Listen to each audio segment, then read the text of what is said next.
ఒక భర్త తన భార్య గురించి వాళ్ళ ఇంట్లో వాళ్ళ అమ్మ చెప్పినా ఏదైనా చాడీల్లాగా వాళ్ళ నాన్న చెప్పినా వాళ్ళ తోబుట్టువులు చెప్పినా చిటికెలో నమ్మేస్తాడు.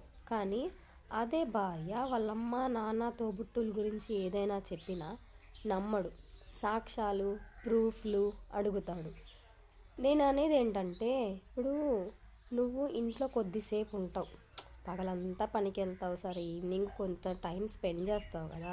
ఆ టైంలో నువ్వు ఇంట్లో వాళ్ళని గమనిస్తే నీ భార్యతో ఎవరు ఎలా ఉంటున్నారు అనేది నీకు అర్థమవుతుంది. అప్పుడు తను నోరు తెరిచి ఇదిగో ఇలా ఉన్నారు అని చెప్పే అవసరం కూడా తనకి రాదు. అంతేకాని తను ఏదో చెప్పంగానే ఎందుకు మా వాళ్ళ మీద చాడీలు చెప్తున్నావు, మా వాళ్ళ నుంచి నన్ను దూరం చేద్దాం అనుకుంటున్నావా అనేసి నిందలేయకండి. ఫస్ట్ ఆలోచించండి, తను ఎందుకు అలా చెప్తుంది. ఏదో ఇన్సెక్యూర్గా ఫీల్ అయితేనే కదా, మీకు కాక ఇంకెవరికి చెప్పుకుంటుంది.